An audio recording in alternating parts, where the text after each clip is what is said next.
Wuthering Waves 2.6 is just around the corner, and you're probably wondering who's worth voting. In this tier list, I'm ranking every character focusing on 3 different categories: DPS, support, and hyper DPS characters. Trust me, some placements might surprise you. Stick around because the meta is not what you think.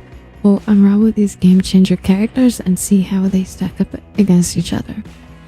Let's begin with support characters, the backbone of any formidable team in Wuthering Waves. These characters provide essential boosts such as crit rate and crit damage, healing, or defensive capabilities. These are crucial for sustaining your team's performance in battle. The first character we're going over is 𝕿𝖎𝖊𝖘𝖙𝖆𝖒𝖕𝖘. This is pretty much obvious. She gives healing, and also whenever she's using her intro skill, she gives healing as well. And with the addition of giving crit rate and crit damage to all team members on the field, it's an amazing support character. And then we have Yuno, the new character coming in Wuthering Waves 2.6. Right now I'm gonna put her in S rank because she's pretty new and the new character is gonna perform very well, though things can change in the future, so she probably will be in A rank or B rank at most. I don't think anything below B rank though. She heals and also gives a shield whenever you're her intro skill. Next on our list is 𝕿𝖎𝖒𝖊𝖘𝖙𝖆𝖒𝖘, a highly reliable support with strong buffs, abilities, and then enhanced Havoc teams. I am putting her in A rank because she really supports Havoc teams, not very versatile compared to like Yuno and 𝕿𝖎𝖊𝖘𝖙𝖆𝖒𝖘 that buffs pretty much all of the teams, giving you healing. Like, yes, 𝕿𝖎𝖒𝖊𝖘𝖙 gives you healing, but she only buffs Havoc damage. And then we have Yohu and Air Rover. I am putting them in B rank because they provide decent healing and buffs, but not entirely like a lot of healing, I should say. And then we have 𝕿𝖎𝖒𝖊𝖘𝖙. I put her in C because she provides basic healing and protective functions, but lacks the more advanced capabilities of higher ranking characters, so that's my choice of it. And this might surprise you. I put D for Verena because even though she is useful, Verena's support skills don't quite match up to the impact needed for challenging battles. It really depends if you have a good weapon on her, like for Andrew Regent and Concerto Energy. That really plays a big role into it. And on how much you put time into her, because it makes a big difference. And then finally we have 𝕿𝖎𝖊𝖘𝖙, a character that everyone got in the beginning of the game. It's a very niche character, to say the least. Healing provide very little healing, and whenever you're attacking, you stand still and controlling the pet, and you can actually get hit while performing the action. Next we have some hybrid characters that are known for DPS/support, so they rephrase as a sub-DPS. And they offer a blend of offensive and supportive capabilities, which can adapt to various roles within your team, filling gaps as needed, and really helps improve your team performance. First off, we have S rank for hybrid characters, or sub-DPS characters. And they are Yinan and 𝕿𝖎𝖕, or 𝕿𝖎𝖕𝖊𝖘. These characters shine with exceptional versatility, switching between sub-DPS and support, but they're mainly used for support characters. And then for A rank, I have Brant, 𝕿𝖎𝖕𝖘, and 𝕿𝖎𝖕. I put 𝕿𝖎𝖕𝖘 because let's just say you don't have Yuno, for example, and yeah, I think most people have 𝕿𝖎𝖕𝖘, so it really helps out. And it helps if you're pulling for Augusta and because Warp's Heavy gives a 38% heavy attack damage bonus. So it really helps out with a gusted team. And then we have in B rank 𝕿𝖒𝖊𝖊𝖘 and 𝕿𝖎𝖒𝖊𝖘𝖙. These characters offer balanced capabilities with decent offensive and supporting functions that suit standard gameplay scenarios. And 𝕿𝖎𝖊𝖊𝖘 is a bit different. I would put her higher, but it really depends on how you build 𝕿𝖎𝖊𝖊𝖘. Let's just say, for example, you have a 𝕿𝖎𝖊𝖊𝖘 with a lot of energy regen and with concerted energy gain, then she would be able to go to A rank.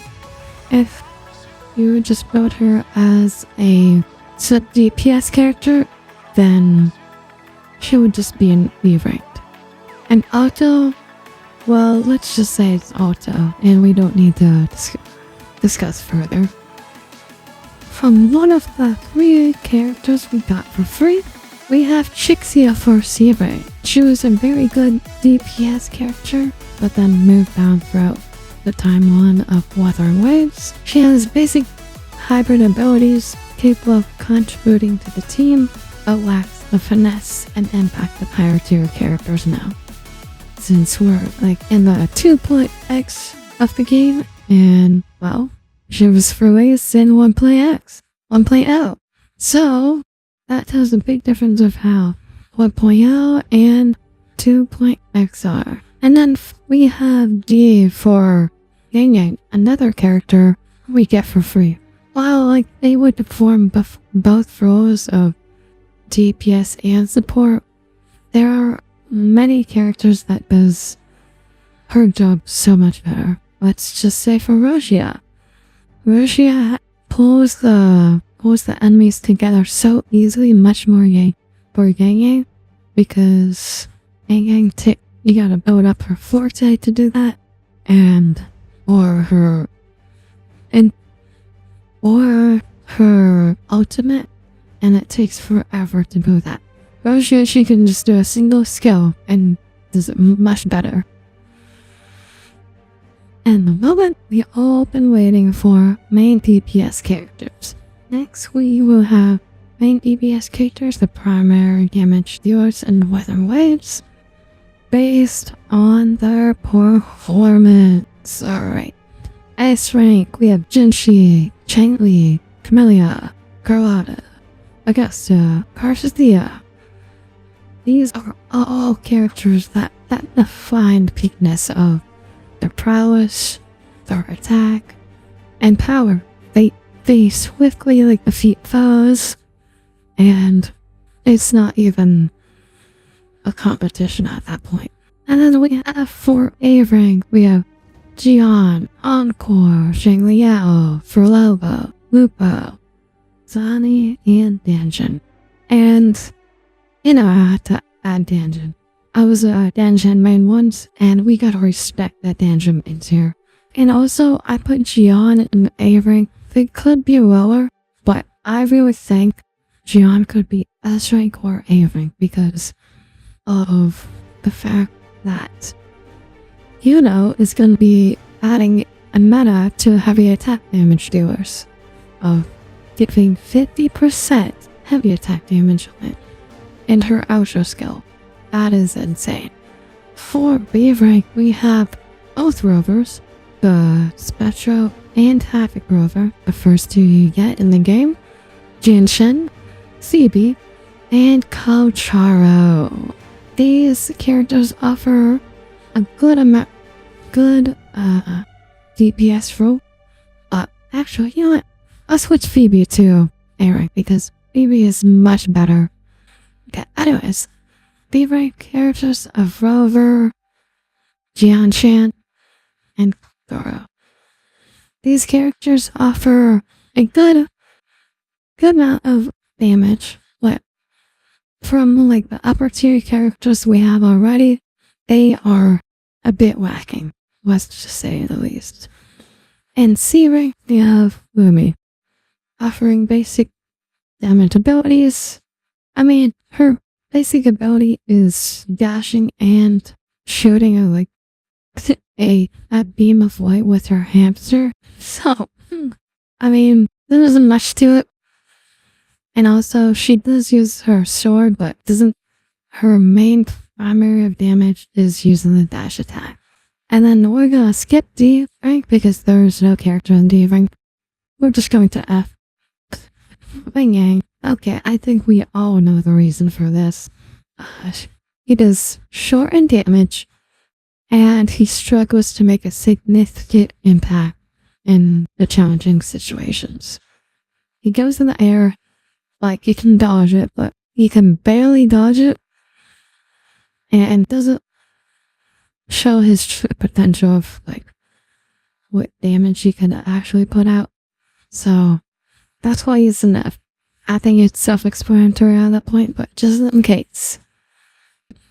That'll be all for the tier lists for Wuthering Waves 2.6. Remember, choosing the right character can make all the difference in your gameplay.